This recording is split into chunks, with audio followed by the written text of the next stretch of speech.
तर गडचिरोली चिमूर लोकसभा मतदारसंघासाठी येत्या 19 एप्रिलला निवडणूक होतीये। या निवडणुकीवर माओवाद्यांच्या दहशतीचं सावट आहे। ही निवडणूक सुरक्षित पार पडण्यासाठी प्रशासनाने जय्यत तयारी केली आहे। तर निवडणुकीसाठी गडचिरोली पोलीस दलासह तब्बल 20,000 सुरक्षा दलातील जवानांचा वापर होणार आहे।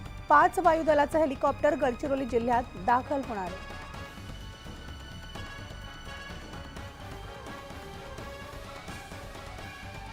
तर आमचे प्रतिनिधी महेश तिवारी आपल्या सोबत आहेत गडचिरोलीहून। गुड मॉर्निंग महेश, सीमा भागात पोलिसांचं आता विशेष लक्ष असणार आहे। 20,000 सुरक्षा दल तैनात राहणार आहेत। काय अपडेट्स आहेत? Manali, good morning. नक्कीच गडचिरोली लोकसभा मतदारसंघात होणारी निवडणूक ही खूप महत्वाची आहे आणि ही निवडणूक केवळ गडचिरोलीच नव्हे तर देशाच्या निवडणूक आयोगाने सुद्धा खूप गंभीरतेने घेतलेली ही निवडणूक आहे।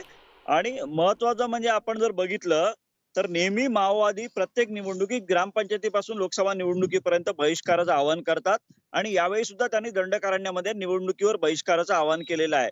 माओवाद्यांचं हे बहिष्काराचं आवाहन मोडून काढण्यासाठी प्रशासनाने जय्यत तयारी केलेली आहे। गडचिरोली जिल्हा प्रशासन, गडचिरोली पोलीस दल यासाठी गेल्या 6 महिन्यापासून प्रयत्न करत आहे।